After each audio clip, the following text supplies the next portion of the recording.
Yes. Take a sitter for yourself.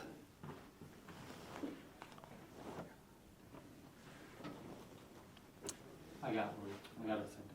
So I want to introduce you to the most elementary terminology from Kabbalistic sources. Page 77, the top of the page, or 76, we're going to look at the Hebrew. You've probably heard there are 10 spheros. And the bottom 7 describe our world, and the top 3 are something else. Now here is a verse from the Tanakh, which almost completely describes the 10 spheros in order. The very top of 76. L'cho Hashem, to you Hashem belong, attributed, apply. Hagedula, v'hagavura, v'tiferes, ha'netzach, v'ahod, kichol b'shamayim v'aretz, l'cho Hashem hamamlocha. So let's match them up. The first of the bottom 7 is chesed, loving kindness. Here it says Gedula. But if you take a look at the way Gedula is explained by the commentaries, even in the Torah, Gedula and Chesed are pretty close to synonyms. So let's take this as an occurrence of Chesed. So you have Gevura, Tiferes, in order. Netzach, Hod, that's the first 5, in order. If you skip to the next line, you have Mamlacha, which is kingship, Malchus. That's the bottom one. The only one that really isn't there at all is Yesod. Number 6. Instead of Yesod, you have Ki Kol. The commentators point out that the numerical value of Ki Kol and the numerical value of Yesod are the same. Ki is 30, and Kol is 50, just 80. And Yesod, Samach is 60. The Yud is 70, and the Vav and the Dalet make another 10 is 80. So really, this verse puts in Yesod, what we would call Hebrew remes, by hinting at it, but also by describing its function. The function of Yesod is to bind together the upper spheros, which send down some kind of energy, and the bottom sphere, which receives it. It's the kind of link between the givers and the receiver. There are many givers and one receiver. Of course, the bottom here, which is Malchus, which is kingship, that's the bottom of the divine activities. After that, it comes out to the world. That's a different story altogether. But within this structure of the spheros, the top 6 deliver to the 7th. The top 5 are themselves producers. The 6th links the top 5 to the bottom, and that's what Yesod does. Yesod can mean foundation. It also can mean to set up a function by contributing something which makes the function possible. Now the 7 bottom spheros correspond to 7 great Jewish leaders in history. The first 3 are Abraham, Isaac, and Jacob. The next 2 are Moses and Aaron. That's 5. The 6th is Yosef. And the 7th is Dovid. So Yosef's Midah is Yesod. Now we are counting Sphira. And today is 41. Well, 41 is the 6th day of the 6th week. And since we associate the 7 midos with the counting, each week gets one of the 7 midos. The 6th week, it's Yesod. And each of the days gets one, which means today is the day Yesod of the week Yesod. So this is the most powerful expression of Yesod. And Yesod is Yosef's midah. And that being the case, it's customary to, in some way, commemorate the fact that today is Yosef's day. And in Eretz Yisrael, I don't know how far back the custom goes, but for many decades, has been to daven at his tomb, which is in Shechem, which the wicked goyim call Nablus. And since we only have the right to use that tomb at night on occasion, we have very limited rights there. So last night was a night when many people from the whole country came there to daven. And we went, my wife and I. We left here at 3:30 in the morning, and we davened there, and it was packed with people, packed with buses from all over the country. And we got back at 10 o'clock in the morning. Now, on the way back, my Rebbetzin is very famous, and she has followers, and they asked that she should explain to them about this on the way back, which she did via Zoom. And she gave the whole history of what Yesod is, and what, well, I don't think we don't need the Siddurim anymore, but I just wanted to get the names from the verse. What Yesod is and how it ties into Yosef history, and what the practical implication is for us. The Yesod is a foundation. Let's think about what a foundation does. You want to build a house, the first thing you do is you build a foundation. And it has been remarked by some that it's almost paradoxical. The purpose of building a house is to rise up above the surface of the ground. But the first thing you do when you build a foundation is dig down into the ground. So you're going in the wrong direction. Hello? Well, foundations are like that. Now, there's a big difference between the foundation and the house. Two big differences. Number one, the foundation for the sake of the house. If you create a foundation, don't build a house on it, then building the foundation was a waste of time. On the other hand, if you build a house without a foundation, it's not going to last. It doesn't have stability. So the foundation is for the sake of the house. Furthermore, your concern with the foundation predates even your concern with building the house, because the foundation has to be there before you can start to build. And then it continues because if anything attacks the foundation, maybe there's acid in the soil that's dissolving the rock, or maybe you used wood and then the wood's being eaten up by termites. Whatever it is, you have to be concerned with the foundation the whole time.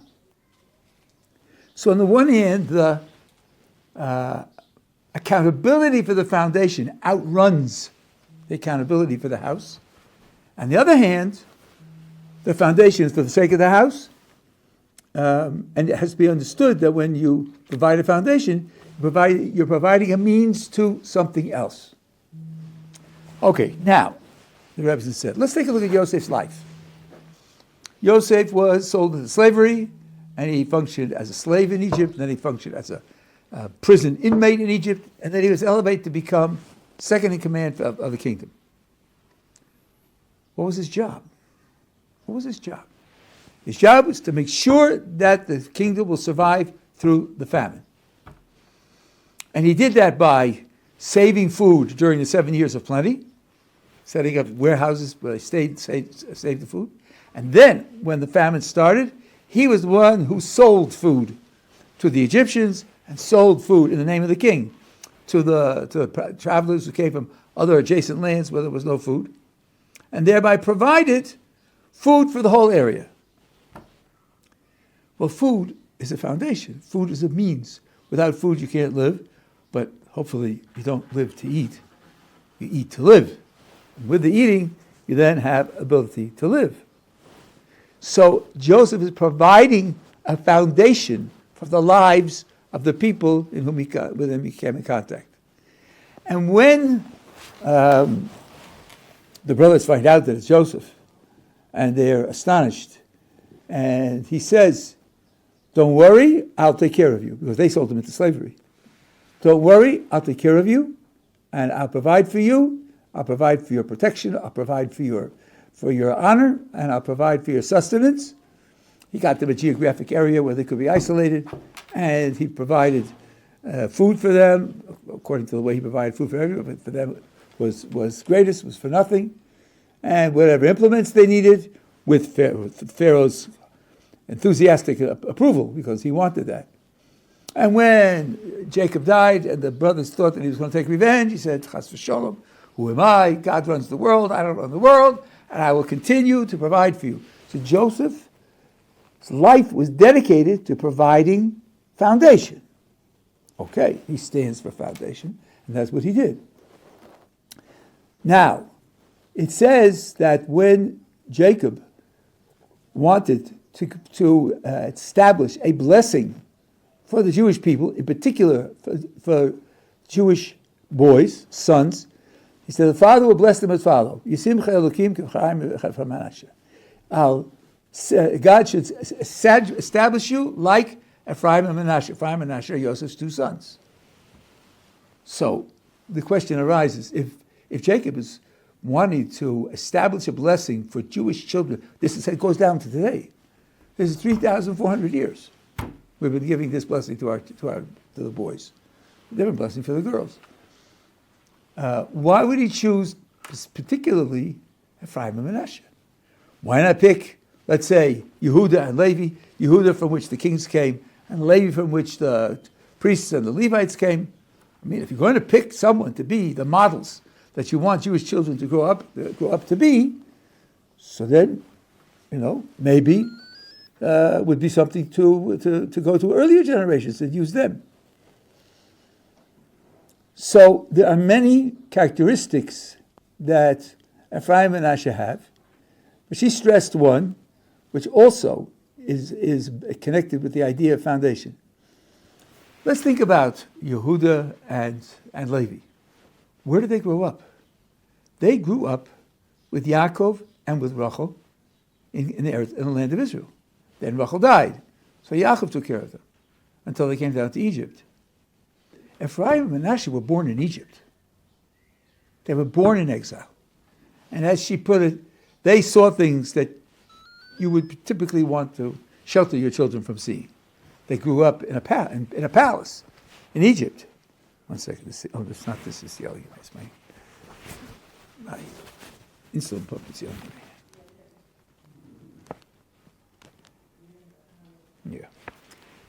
Yeah. So they developed their belief in God and their trust in God under very difficult circumstances. Now, we're talking about the foundations of a Jewish life. Without belief in God, without trust in God, you have nothing. You have literally nothing. There's a lot more that a Jew has to work on and develop and express than just those, but they are the absolute starting points. So they managed to mold their own foundation in very difficult circumstances. But there's again an attitude of approaching the foundation. So this is something which Joseph passes on to them as that ability. What happens in future generations?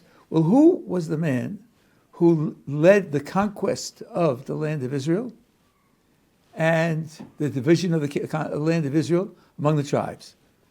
Was Joshua, right? Joshua came from Yosef. Didn't come from Leah. So conquering the land and dividing up the land, making people had places on the land, is laying a foundation, for sure. That's not enough to just be a landowner. It's a question of what you do with the land. So Joshua was carrying out the same theme as Joseph. There's a mitzvah to appoint a king. It took 400 years to do it, almost 400 years to do it, because other conditions have to be met, and it's a complicated story. And the king, the position of king comes from the tribe of Judah. And as you know, David was the first king from Judah, and he set up the kingship, and the kingship thereon is supposed to be hereditary in his line, and the Mashiach has to be son after son relationship going back to David. But he wasn't the first king. The first king was Saul. And he was an interim king. He was never designed to set up the kingly line because he came from Yosef. He didn't come from Yehuda. So there was a preliminary laying of a foundation of a monarchy, and that was the position that he was given, and laying that foundation came from a descendant of Joseph, because that's the function. It wasn't just of Joseph as an individual, but historically, his descendants, those who played outstanding leadership roles, there was always the role of laying the foundation. Correction, Rabbi, it came from the tribe of Benjamin.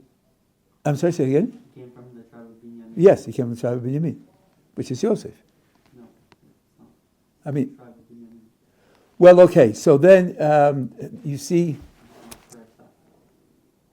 when Rachel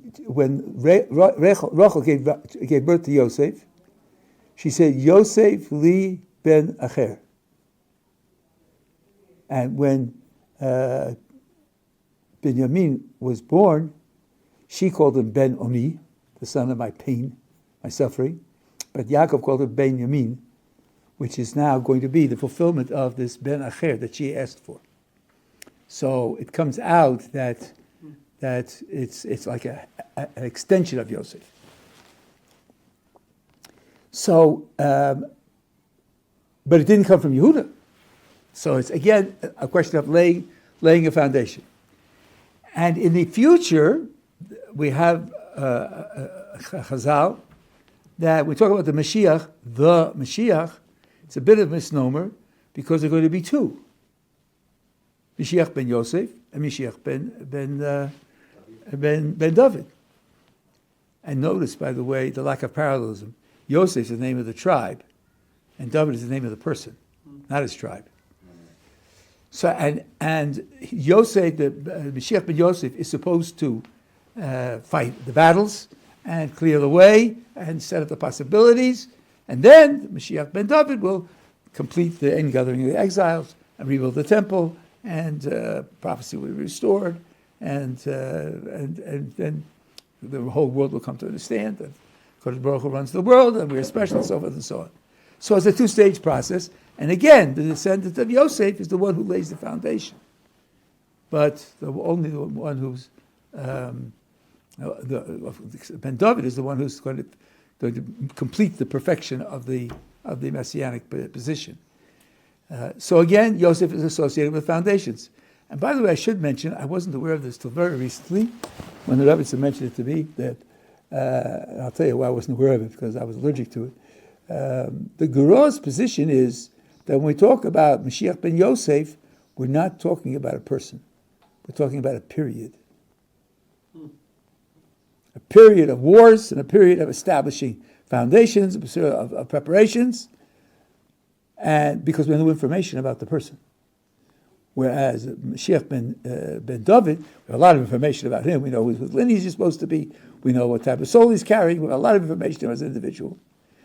I don't think everybody agrees with this. In fact, in the Sephardi liturgy, there is a prayer that Mashiach ben Yosef should not be killed in battle, because that's described in the prophets as something that could happen, and they have a prayer, praying for him that he shouldn't die, like you would pray for anybody who doesn't die. So it seems to me like the Sephardim take it literally. I tell you that I was brought up Reform, and of course, all the talk of Messiah is terrible for them.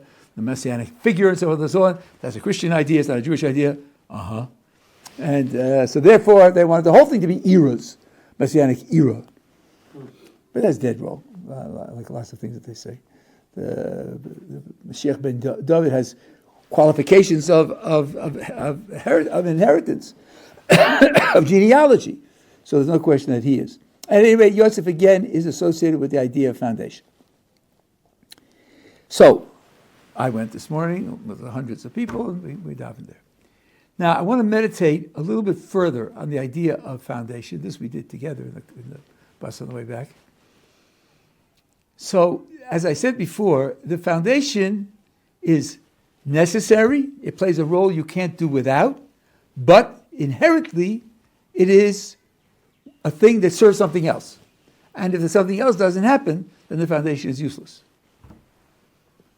Well, I think that that's a midah. It's the midah of Yosef, but it's also the midah of any well-informed and well-meaning Jew. that he has to run a two-track mind. HaKadosh Baruch Hu created me and gave me responsibilities, and my success will be determined by the success I have in making the appropriate efforts to meet those responsibilities. That's true. And for those words, I could be treated as an individual. But then you have to ask, what are the responsibilities? And if the responsibilities inherently apply to what you do for other people, so then you can't treat yourself as an individual. You'll be judged as an individual as to how well you do what other people need.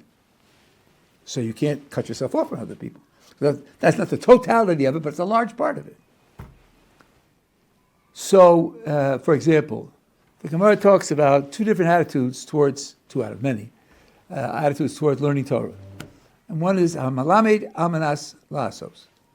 So it says, if a person learns in order to do, which is a very good attitude, in fact, it's a very necessary attitude, it's very problematic if a person's learning but says, it's nothing to me, I'm just, interested in it.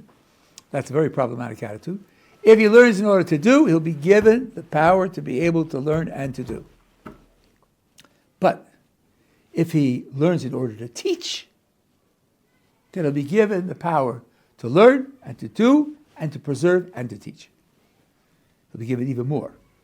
Because to extend it out to help other people is a much bigger level of what you do with your learning than just even learning in order to do. If you like, you could squeeze it all in.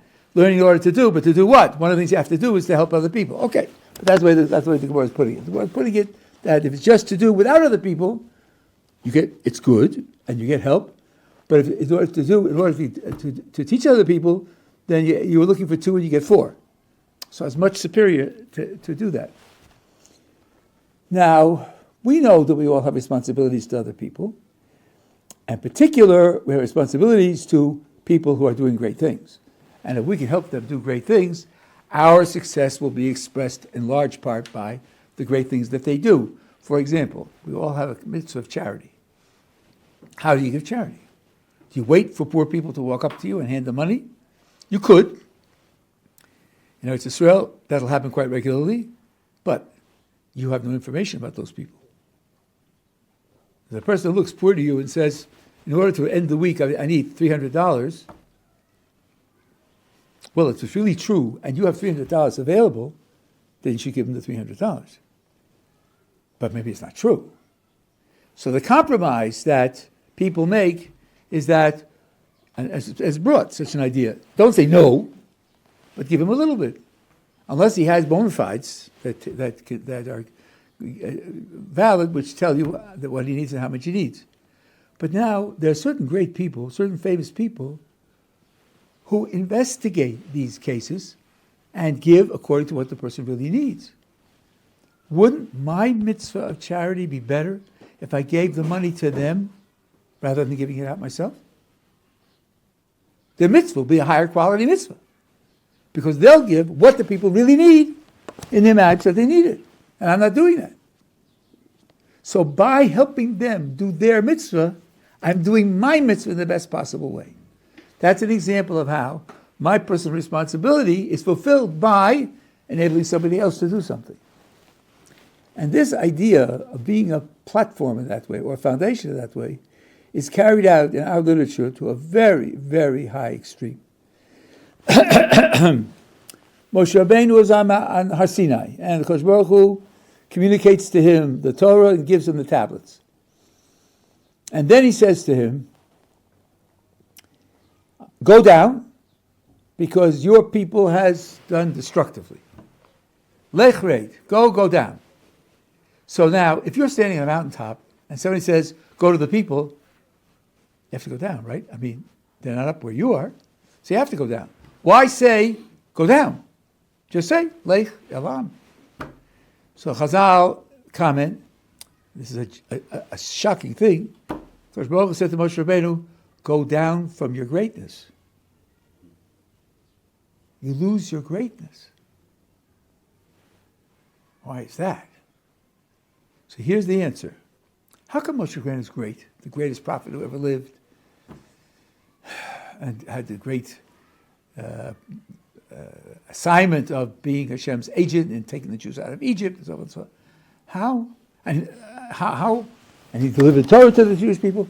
How did he achieve that? And the answer is, he worked very hard, and God gave it to him as a gift. His hard work didn't create it. Your hard work creates nothing. It never creates anything. All the result of your hard work is always a divine gift. Now, says the Kodesh Baruch Hu, Moshe Rabbeinu, why did I give it to you? Not just because you worked for it. I gave it to you as a gift so that you could inspire the Jewish people with it.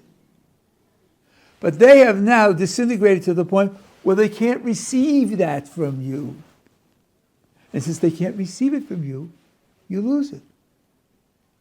So it wasn't a reward for working. You worked in order to qualify yourself to hold that gift.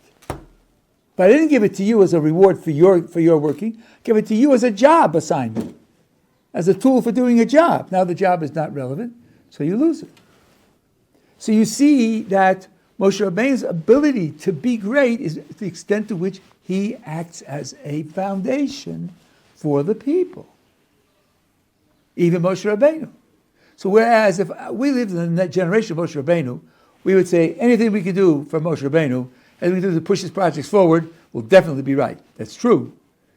But he too has to work to push our project forward. Otherwise, he too loses what he has.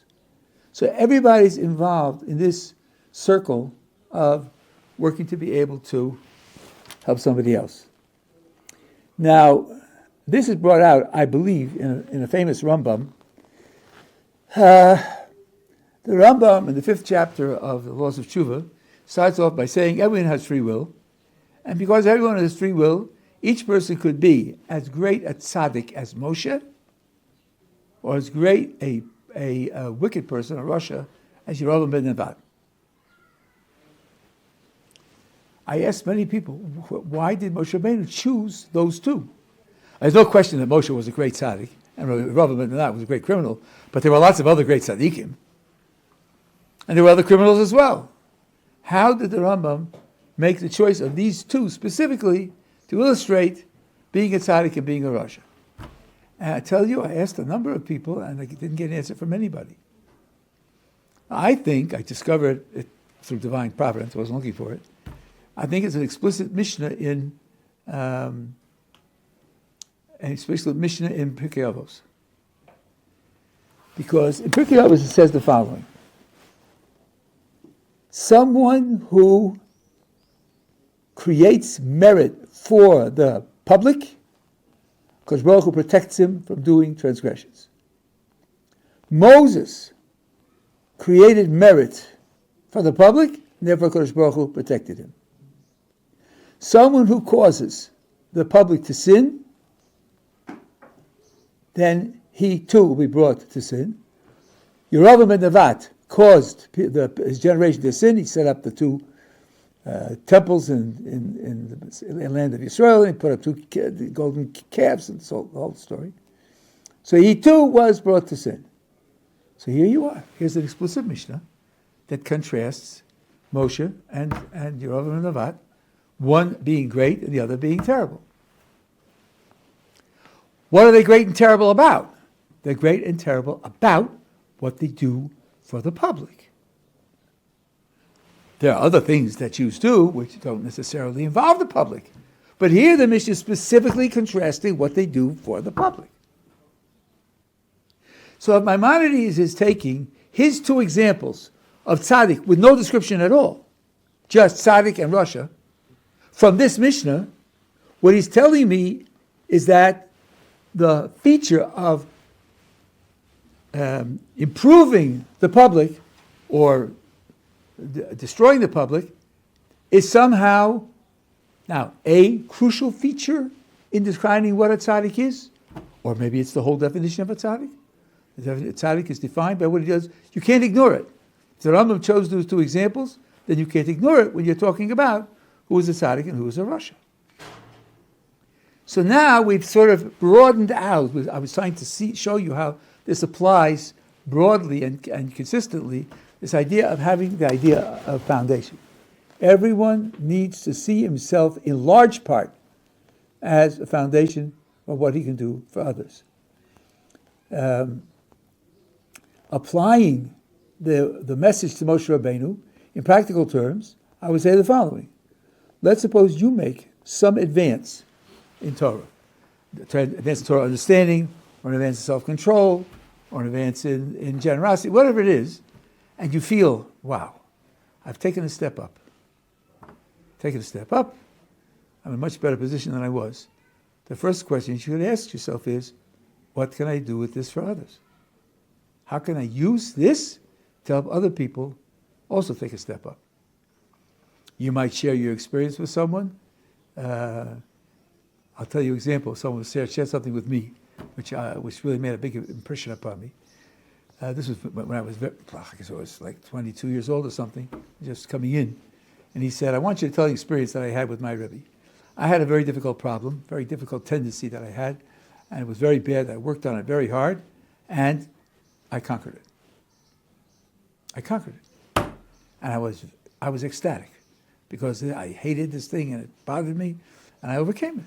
I went to my Rebbe, and I told him, I'm so happy, so thankful to HaKadosh Baruch Hu that he enabled me to conquer it, and he said, I expected a pat on the back. And my Rebbe said just 4 words. It will come back. He said, I was devastated. It will come back. So I didn't really conquer it. It isn't really over. And then, now he's telling me the story years later. He said, it came back. So he was being told that this is something which you don't understand. That since you don't understand it, be careful. If he had told someone his procedure of overcoming it, 2 years later, he would have been in a real difficult situation. Because he'd have to go back and say, I thought I overcame it. I didn't really. And the advice I gave you may not be so good because it didn't last with me, so maybe it won't last with you. He'd have been in a difficult situation. But that's the thought that you have to have. What can I do with this situation that can help others? Now, one of the things you see, if you know a little bit about Jewish values, is the value of tznius. No, tznius doesn't only mean covering your body for men and for women. Tznius is being inconspicuous, not being on the radar, not taking up people's attention, being a private person. And this definitely is a Jewish value. Now, it's not the only Jewish value, and there are times when that value is overridden by other concerns, but it is really a Jewish value. And the question arises for people who become Baalei Tshuva, should they share their past before they were Baalei Tshuva and the process by which they became Baalei Tshuva with other people, period. And if you talk to people, you'll get different opinions. The question really boils down to, when would sharing this with other people be of value to them in their journeys? And as long as no one else is embarrassed by it, then would be something to share with other people. And in that way, although you're being conspicuous, you're not being hidden, but there's a value to doing that. Now, there's a wonderful book called The Other Side of the Story. If you are ever concerned about Lashon Hara, it's a collection of true stories, what happened to people, which are so unexpected that people fell into the trap of condemning other people because they couldn't imagine the outcome, and that was a terrible thing to happen. So they told these stories to the authors. Rabbi Samit and his Rebbitzin wrote the book a number of years ago. It's a very instructive book. I'll just give you one example. There are two women who are friends, fairly good friends. When they meet in the street, they stop and talk. One day, one woman was walking down the street. She sees a friend, and as she approaches, the friend has blank eyes and walks right past her. What's that? What happened there? Let's see. Did I do something? Did I have a simcha? I didn't invite her? Or did I forget something else she asked me to do? She racked her brains. couldn't figure it out. She couldn't figure it out. But she walked right past her and didn't even nod. Something must be wrong. Okay, something's wrong, it's wrong.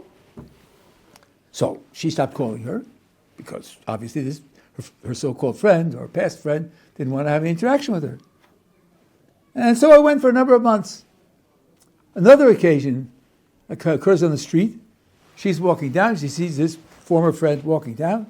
Oh, here we go, And the other friend goes, oh, hello, how are you? I haven't seen you in so long. How are you doing? And she thinks, what's going on here? What's going on here? This is really bizarre. So when the other one stops talking for a second, she says, I don't understand you. 6 months ago, we passed in the street and you walked straight past me and you didn't say hello. So I thought that we didn't want to be friends anymore. And now you're acting this way. What is going on? She says, wait a minute, let me think. 6 months ago, oh, that's when my identical twin from America was visiting me. Oh, and you must have seen my twin. Oh, gosh, you couldn't imagine that. She never talked about her identical twin. She just didn't even talk about it. Didn't know she had an identical twin. Now, how could this have been avoided? She'd pick up the phone and say, I maybe something's wrong. Maybe I've done something wrong. Please tell me. I saw you on the street, and you didn't nod to me and didn't say hello, and I'd like to fix it or make up for it if something's gone wrong. Instead of judging the situation. And the outcome, if you read enough of these stories, you think, boy, there's a lot I don't know about what's going on. And I have to be very, very careful not to draw a conclusion. Now, if you have drawn a conclusion and you have suffered an outcome like that, it's very worthwhile telling that story. Because that story can save other people a lot of grief. And to hear a story like that, and these are true stories. These are stories that really happened. So this is something which you can share with people. You have to be careful about sneers, but you should. So this is an example of, again, thinking, can I be a platform for someone else's growth? Now, people ask me how I became frum, and I used to tell them vaguely, but then at one period of time, 3 times in 1 month, 3 different people told me a story about how I became frum, which wasn't true. So I asked a friend, what am I going to do? This story's going around.